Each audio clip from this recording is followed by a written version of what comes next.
I'm really looking forward to it. As Vani said in the kickoff and the setup for this, really would like to encourage a dialogue. And I know in this format it's a little bit different because we can't do it real time. But if you do have questions or stories or examples of the topic that we're talking about, certainly invite you to type those in, and Vani will get those routed to me so that we can include those in our discussion today. The purpose in these webinars is really to enhance our thinking and our learning as practitioners and as executives in topical areas around how organizations can compete and how they work effectively. And so you can see from today's topic, we're really going to dive into the issue of how to take advantage of virtual networked organizations. And probably the first question is, well, what are we talking about here when we talk about a virtual networked organization? So let me start with a definition, just so that we're on the same page from a topical perspective, and then I'll get into some of the other intro pieces. But in my view, when we think about a virtual networked organization, we're talking about the idea that unlike a very traditional organization that has a very strict structure and hierarchy to it, more and more organizations are finding ways, particularly using technology, to work across organizational boundaries.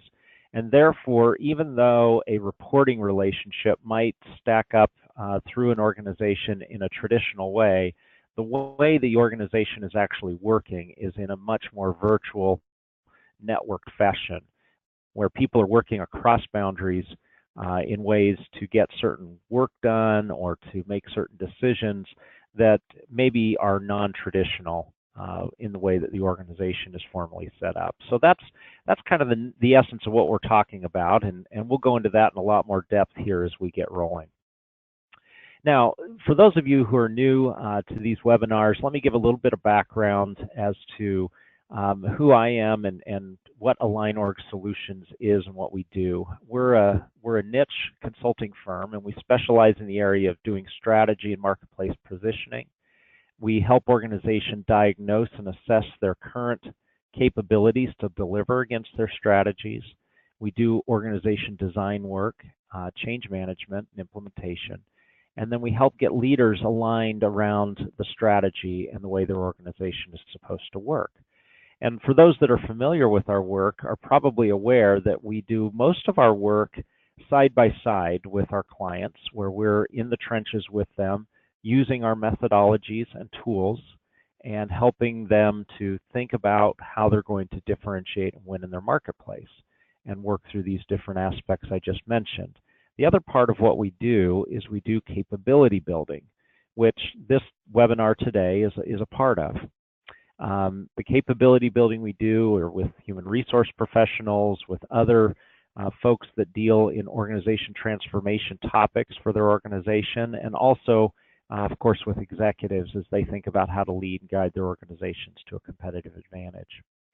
Now, whether I share stories from all of these organizations today or not, these are organizations that we hear about a lot in the press, that we read about, we know, we are familiar with, and so forth. And what we find is that they're great stories that come from learning from other organizations. And so to the extent possible, we'll be sharing some of the stories, may not be again from all of these particular organizations, but the idea is that as we learn from these stories, we can hopefully take away principles and ideas that will help us improve in our respective organizations and deliver what we're trying to do. So with that set up, I'm going to dive in now to the topic at hand. And there's really three primary topics or dimensions that we want to explore today, which I'm calling the keys to successful virtual networked organizations. The first one is when virtual works and when you really have to get face-to-face. The second topic is defining the decision model. And the third is clarifying roles, responsibilities, and expectations. And most of these, just on the surface, might seem pretty ordinary or pedestrian, But if you've worked in an organization that has struggled to get things done, particularly across organizational boundaries, you'll realize that a lot of the time the root cause of those issues fall into one of these particular areas. Now, before we go too much further, let me start with a story. A few months ago, I was engaged to work with a high-tech firm that specialized in developing different types of collaboration software and solutions. And we'll leave it broad like that. And what was interesting is they had reached out after they'd spent the course of maybe 2 to 3 months internally working through an organization redesign for a part of their business.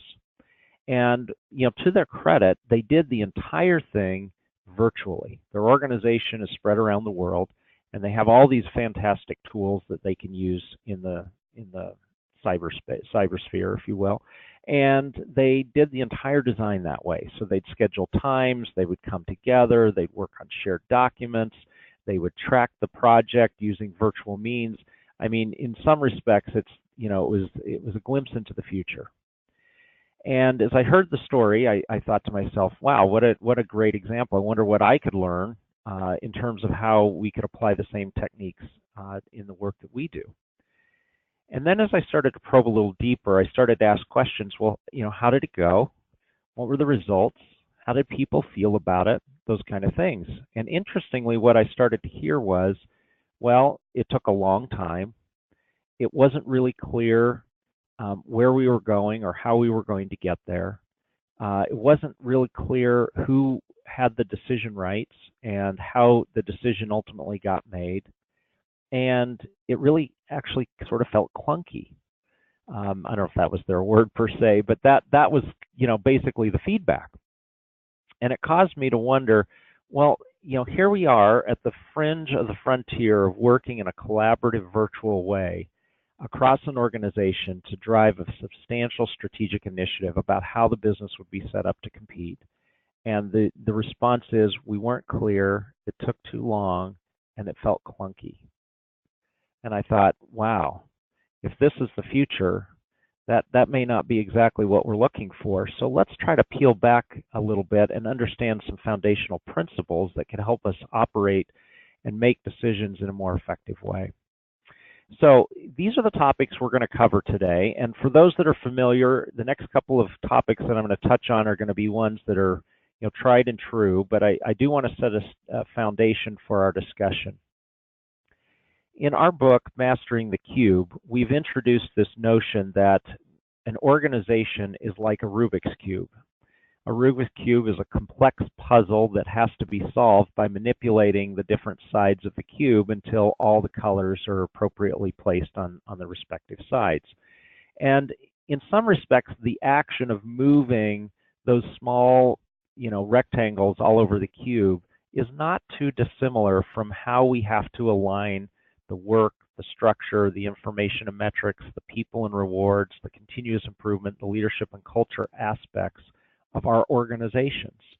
As soon as we set up a work process to work a certain way, that has a talent impact. And so side A impacts side D.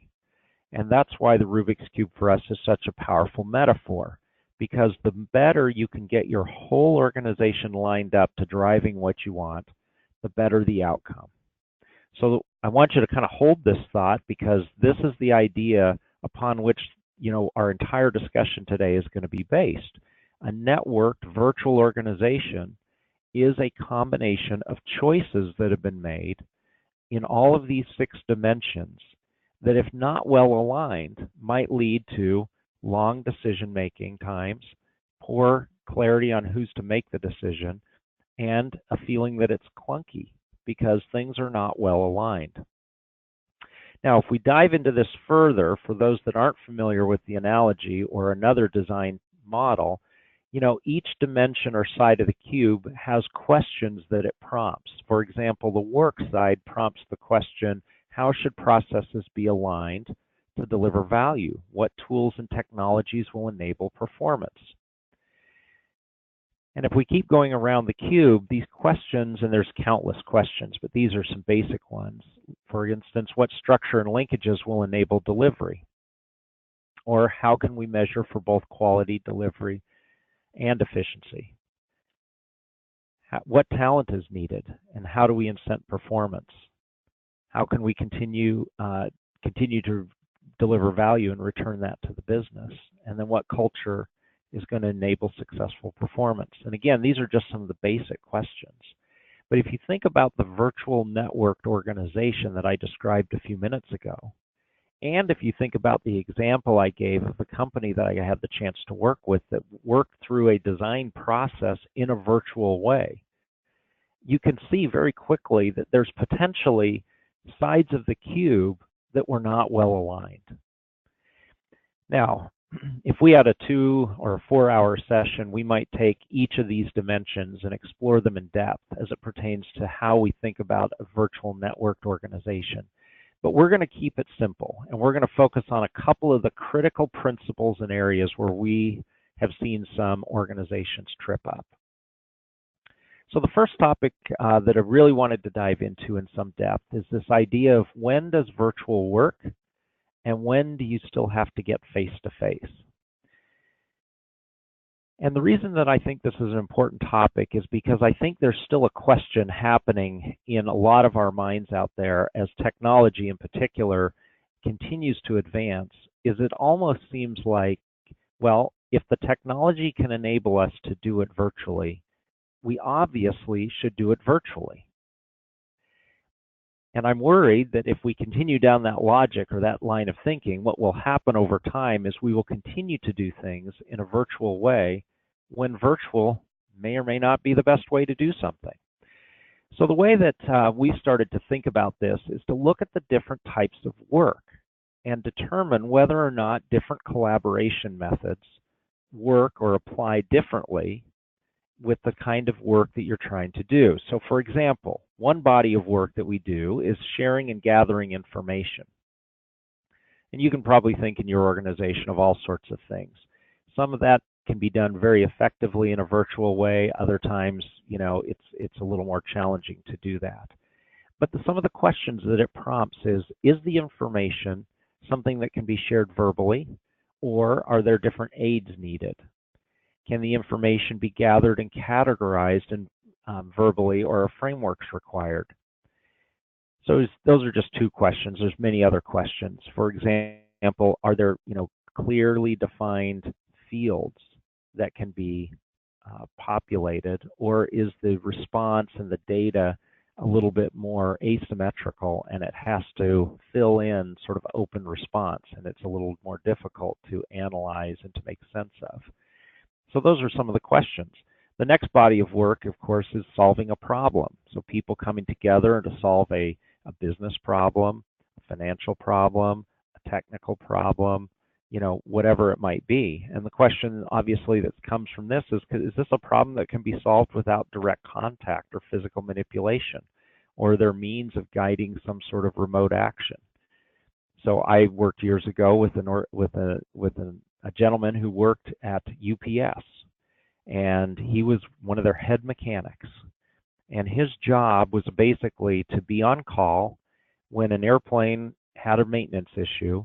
He would, if it was a particularly tricky one that the normal mechanics couldn't solve, he would go and get on a plane, fly anywhere in the world, and basically he would be the person to then walk the plane and figure out what was wrong with it and get it back into action.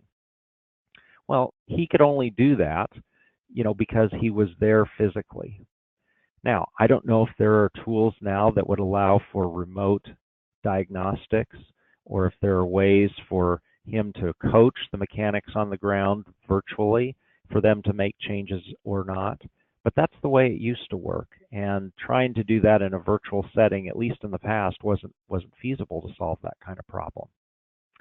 Another body of work is making a decision. Obviously, decision making is one of the most complex things that we try to do in organizations.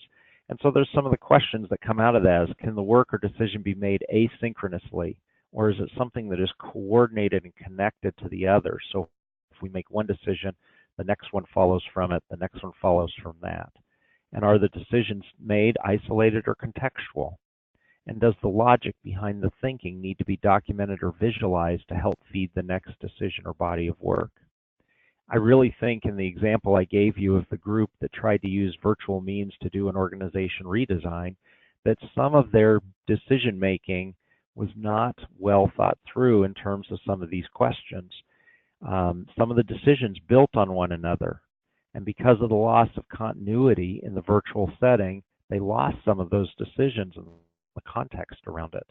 I think there were times that decisions got made, but because people couldn't immediately visualize what it would be like, they would forget, or they'd come back to the next discussion and then they'd have to rehash an issue because they couldn't document it or visualize it as quickly or as seamlessly as they could if they were face to face. And then, of course, there's the whole body of work around building relationships, and can those be virtually maintained and built, or is there something more personal required? Now, I hope you realize that by walking through these bodies of work and the way in which collaboration might need to occur, I'm not placing a judgment over whether one is better or worse than another. These are the kind of bodies of work that we have to deal with. One of the things that we do in the organization design space is we deal with a topic we call linkages. Linkages are mechanisms we put in place to cut across organizational boundaries.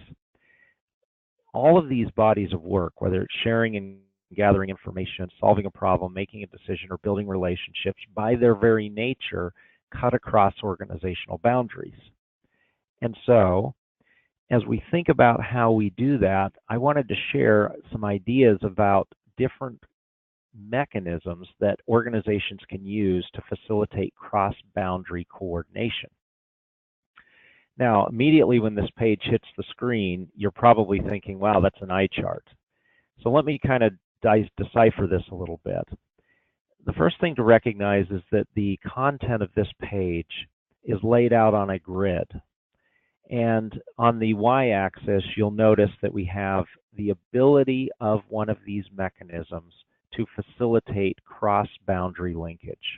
How strong is it? How versatile is it? How effective is it at creating those linkages?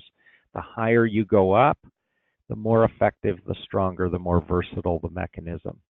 The other, the x-axis, deals with the relative cost. And obviously, the further I move to the right, the more costly that mechanism becomes to the organization. Now, sprinkled throughout this grid, then, are all these different mechanisms that an organization could consider. And when we think about a networked virtual organization, we're moving toward number 6, technology and collaboration tools. Not exclusively per se, but that's becoming a preponderance of the tools that we're using to facilitate linkage. So even folks that are used to meeting face-to-face are now using, WebEx and Skype and, instant messaging and shared drives and different, shared document platforms and different things of that nature, which are all fantastic. But there are other mechanisms that historically we have used in various ways in organizations to get things done across boundaries. Sometimes we form teams. Sometimes we define specific liaison roles. Sometimes we co-locate resources. Sometimes we have a whole litany of meetings and mechanisms to communicate. Whatever it is, these mechanisms are the ones that either help enable what the organization is trying to do or potentially disable it. And so for me, the takeaway here is, let's decide, is a technology or a collaboration tool the best means of facilitating a linkage? Or do I need to consider one of maybe these older, more traditional means of facilitating linkage across a boundary? And that to me is sort of the first principle, is deciding, given the type of work I'm trying to do, a decision I'm trying to make, or a problem I'm trying to solve, and what is the best way to facilitate the coordination and linkage across the organization. If technology can do it, I'm all for it. But if it can't do it, then I don't want to force it into that mechanism, because another mechanism could be more valuable. So let's jump to the next key idea that we want to dive into, and it's the idea of defining the decision model. A lot of times when I do an organization design session, the question comes up, well, who gets to make the decision? After we've had all these conversations about what the right organization design should be, who makes the call? And that's really what goes on in a virtual networked organization in countless places, is it's not always clear who makes the call and where the decision rights reside. So one of the things that we want to do as we move to a more virtual networked organization setup is make sure that we have clarity on the decision model. So let's talk through some scenarios here. So there's a lot of different interaction types that happen in organizations, and I'm going to quickly sort of chronicle all of those or inventory them, and then we'll talk about the implications of each of these. So you'll see first and foremost at the top, I've got this continuum from one-dimensional types of interactions to multi-directional interactions. And a one-dimensional interaction is where I'm telling or communicating from me out to someone else, information or content. And the reverse is also true when perhaps I'm gathering or collecting and listening to information or feedback from others. And those are the one-directional kinds of interactions. And you can probably, when you think about those types of interactions, given our conversation previously about the different kinds of linking mechanisms, you can probably think, oh, if all I need to do is tell someone something, then what mechanisms are most effective for that? I could put them on a webinar like this, and I could sort of talk at folks, right? If I need to gather feedback, I could do a survey, right? And so I could gather that through that kind of means. And there's all sorts of different technologies or linkages that we could utilize. But as you start to drift over into the more multi-directional exchanges, then it starts to become more interesting. So if I now need to have a two-way exchange where I'm still the primary, but now I'm interacting with several other parties and I have to consult or exchange information, discuss a topic, make decisions, and so forth, now I need something that's a little bit more versatile, something that allows for the two-way exchange to occur. Of course, that can even get more complex, where we need to have multi-directional kinds of interactions, where not only are folks going to be interacting with the primary party, but they're also going to be interacting with one another. This is where you have someone that's sort of in a primary facilitation role, but you're really asking and inviting folks to participate laterally and with one another next to each other, not just back and forth with the facilitator. This is where some technologies can enable this, but there are other times, given the type of work that you need to undertake, that it's not as feasible to do that in a virtual setting, and it might actually make sense to put people in the same room. And then, of course, you can get to a full-on collaboration or partnership model where there's not even a primary party that's facilitating, but it's really groups of people coming together to solve a problem, discuss an issue, whatever it might be. And again, some technology may allow for that. We're getting better technology for sharing documents and for making edits and things like that. We're getting better technology for collaborating on problems and projects. But the question is, are those sufficient for all types of interactions? And so those are some of the basic questions. Now, I've quickly chronicled here sort of the internal interaction types. Well, these all exist as well if I were to look externally. So if the blue circle represents, the internal part of the organization, and the yellow circles now represent parties outside of my organization, then the activities start to change a little bit, but they're still fundamentally the same. So instead of just telling or communicating, now I'm training or I'm selling or I'm distributing information. On the flip side, if I'm gathering information or listening, I'm now learning or receiving or sourcing, buying something. And as I continue through these different forms, the activity is largely the same, but I still run into this fundamental question of what's the right way to facilitate interaction.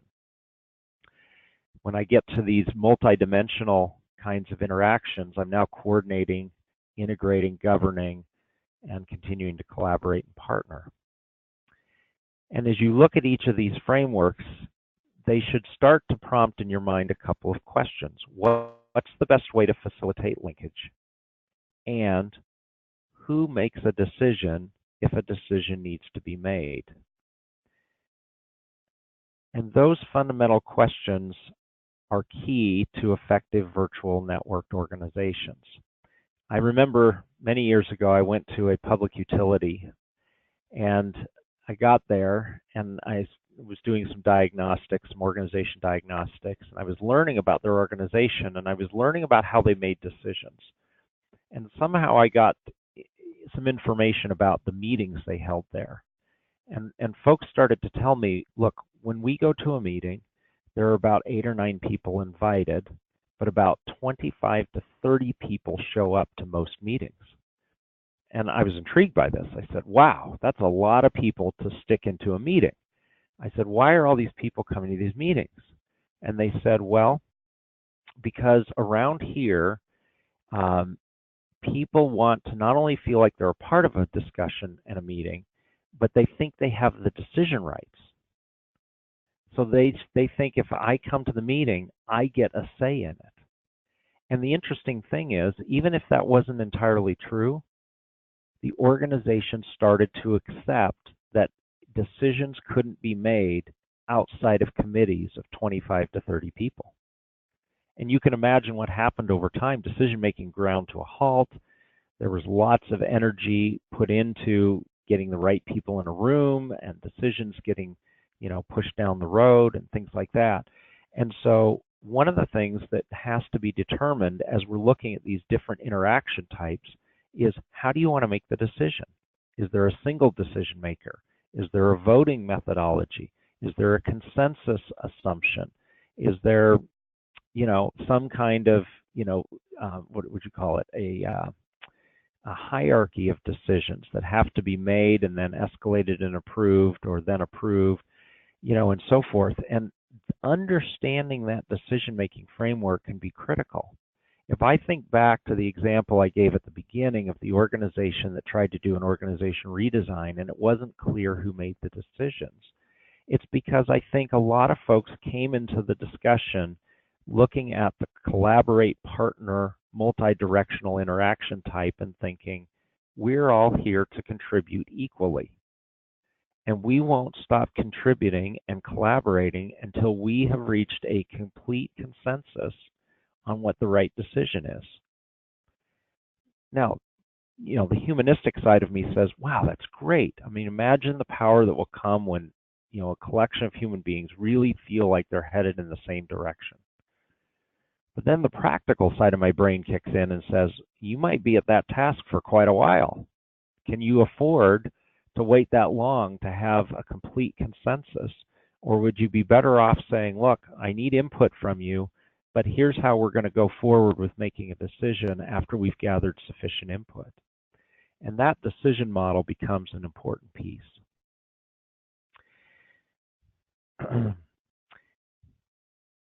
Now, I'm about ready to move into the next topic here around clarifying roles, responsibilities, and expectations.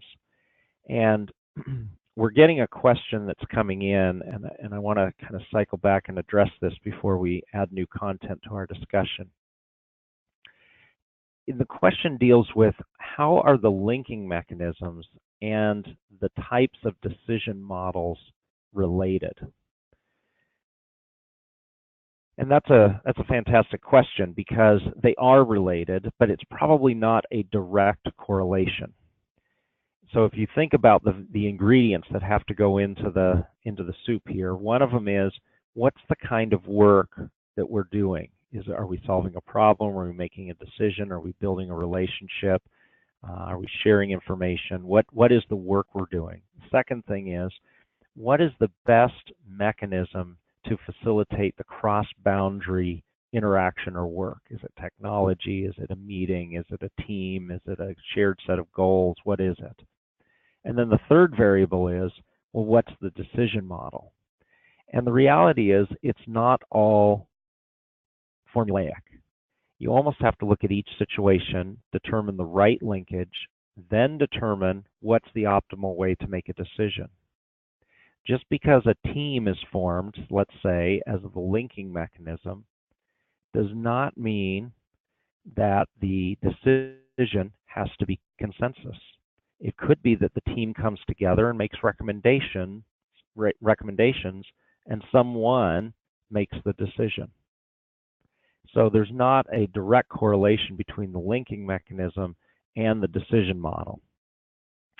That also leads to a follow-up question as to, can you use more than one linking mechanism to facilitate work? And the short answer to that question, again, a very good question, is yes. So for example, if we determine that there's a decision to be made, we could form a team that's responsible to recommend answers or recommend a solution to that, or a course of action regarding that decision. Someone could make the final decision on that and approve it, or make the final decision. But we might also choose to facilitate that team virtually. So we might utilize a sharing or a collaboration tool in order for that team to do their work. They don't have to sit in the same room. And so we can use a couple of mechanisms to ensure that we're getting the right kind of decision making and the right kind of input and the right kind of cross-boundary interaction by architecting multiple mechanisms using the right decision model for the right kind of question or problem to solve. So I want to thank those that have shot in some questions and invite additional ones as we go forward here. So our last major topic that we're going to dive into is going to be this issue of clarifying roles, responsibilities, and expectations. And as you can see, we're all sort of in our respective tunnels doing our job, working on our respective body of work, hoping that in the grand scheme everything connects together effectively and that we can get things done. This is another page that's probably quite familiar to folks, but I'd like to highlight some enhancements to it. For those that aren't familiar, this is a simple RACI chart. It's a decision rights matrix that highlights who is responsible to do work or to make a decision, who has to approve that, who is consulted, and who is informed once a decision is made. And you can notice what I've done here on the left-hand side is I've listed some of the bodies of work that we've already talked about, for instance, sharing information or solving a problem or making a decision or building a relationship. And I've made up some roles at the top. And in each square, I've put an R, A, C, or an I based on who holds what part of the decision.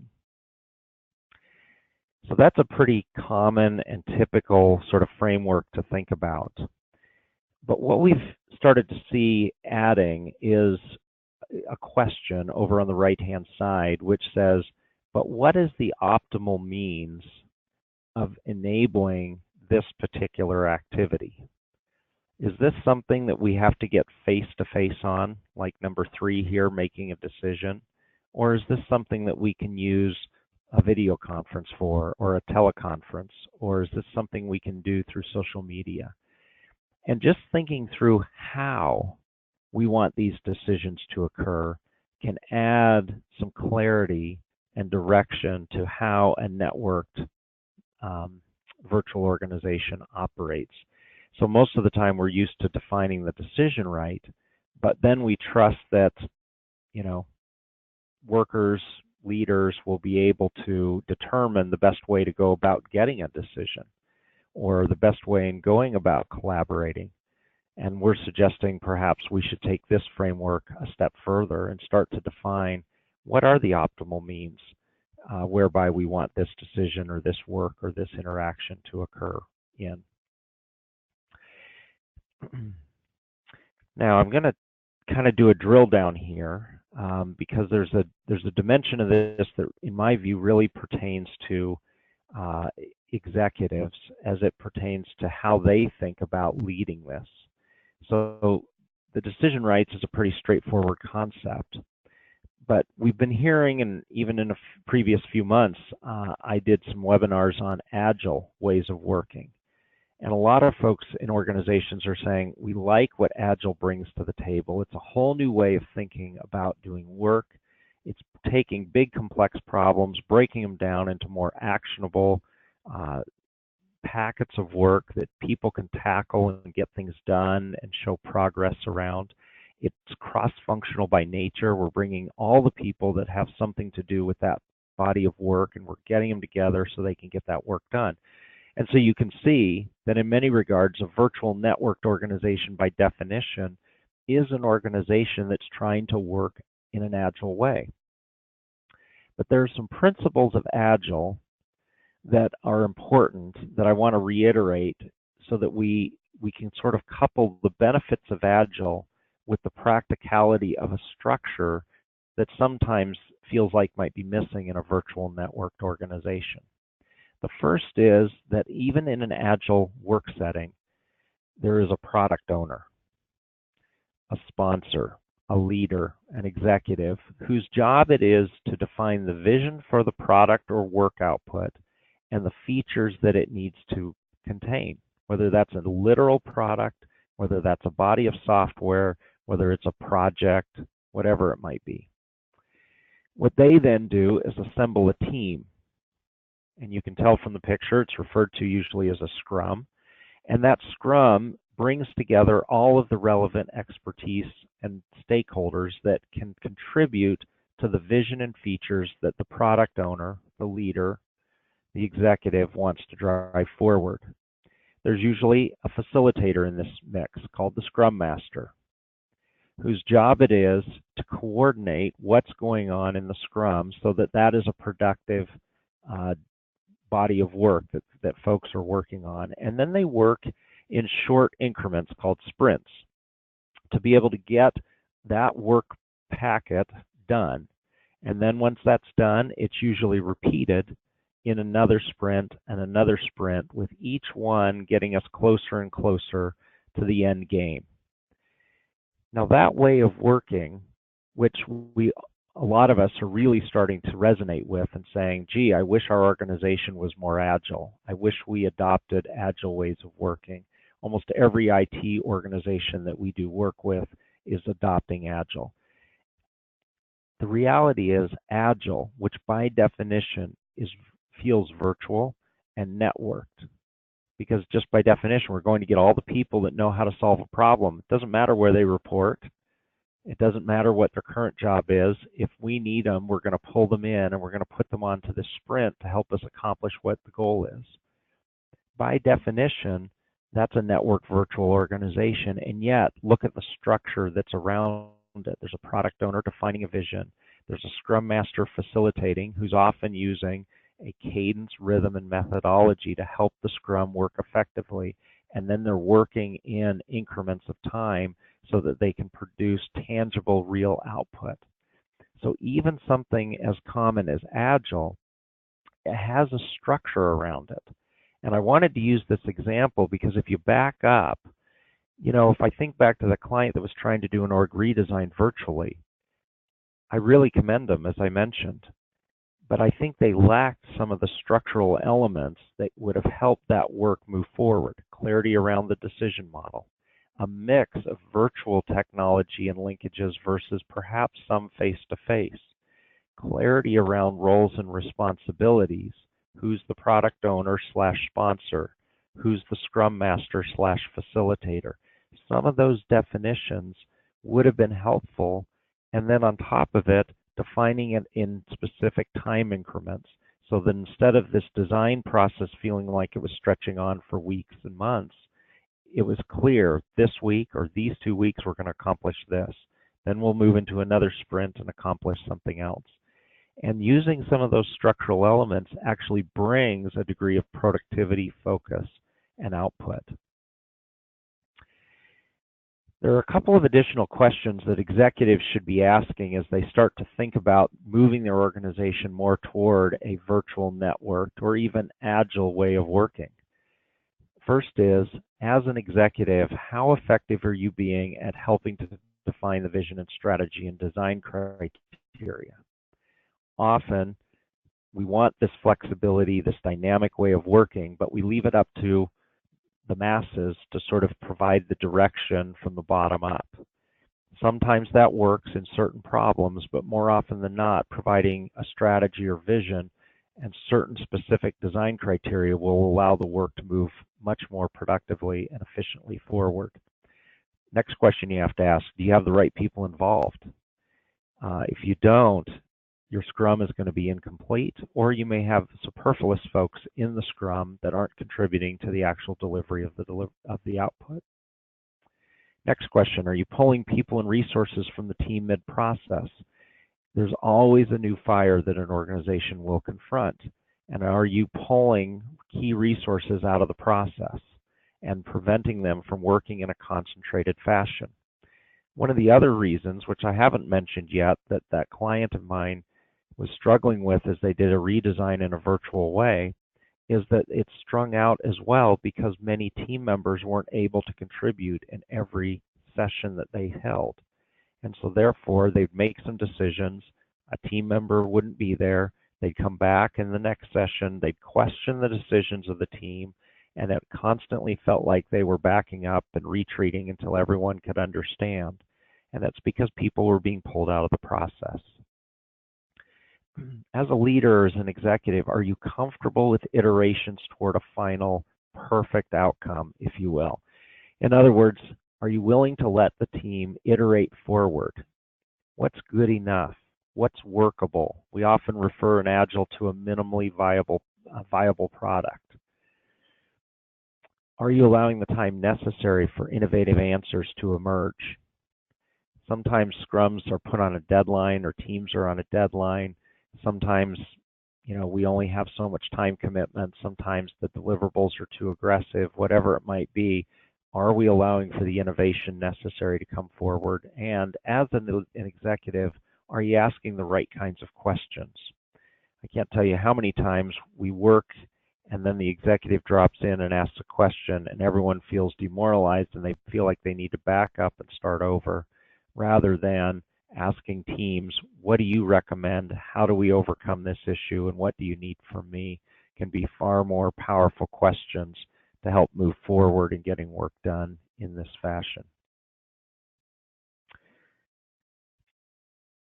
So that sort of concludes the three areas that we wanted to do a drill down on related to virtual networked organizations. Now, before we wrap up, I encourage you to take a moment and do some personal reflection. How can your organization be designed to optimize virtual networked ways of working?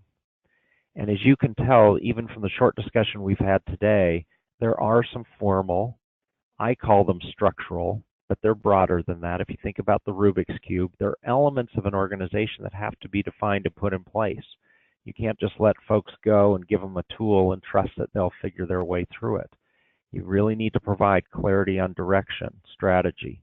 You need to provide work processes, decision models, clarity on roles and responsibilities, mechanisms for linking, both virtually and perhaps face-to-face. Next question. Are you using the right kinds of mechanisms, linking mechanisms and media to facilitate the right kinds of work and decision making? And three, how can you ensure that your organization and your leaders have the right kinds of capabilities, tools, and support to effectively lead in a virtual networked organization? So I encourage you to make note of a few of these thoughts. Document what you feel like you can do. Feel free to reach out to me if you've got other questions that you want to explore and probe. This is a body of design, if you will, from an organizational perspective that has some very profound and important principles and tools and frameworks, and a few of them I've already introduced to you today. But the answers that they provide are very unique and customized to the situation and the problem being solved. So this is an area where I would be very cautious to look at benchmarking, not because looking and understanding how other people are tackling problems isn't illustrative, and from that perspective, please do it. But be careful not to just copy what others are doing, because what they're doing might be a perfect fit for their organization and the kinds of problems they're trying to solve for, but not so much for your organization and the kind of problem you're trying to solve for. So instead, focus on the principles, focus on the tools and frameworks, and then learn to dive into the situation and apply the right kinds of linking mechanisms, the decision rights and decision models necessary to enable your virtual networked organization. I'll make one last call for questions, and then I'm going to highlight a couple of announcements here, and then we can wrap up.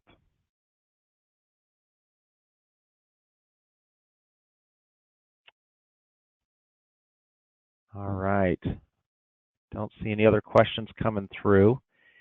So let me just highlight a resource that's recently become available. So I mentioned today, again in our discussion, a little bit about Agile ways of working. And we've put together a guide that deals with the issue of Agile as it pertains to organization design and the implications for org design. So encourage you to get this. You'll be getting a link shortly after today's webinar where you can download this. It's a great guide for not only getting into the issues of Agile, but also how it applies in organization design. The next thing I want to bring to your attention is we'll be doing an event in New York City, November 8th through the 10th with the conference board. This is what we call our annual organization design conference. And there'll be companies from all over coming together to share case studies. We'll be doing a pre-conference workshop on some of our tools and frameworks. And while we are a sponsor of it, it's really held by the conference board, and we just make people aware that it's occurring, and we invite you to consider to attend. So with that, no other questions. I'm going to go ahead and wrap us up today. Vani will be sending out information on today's webinar to everyone afterwards. And if you have any need to connect with me on the topic or other things, please feel free to reach out. And we appreciate your time. Have a great day.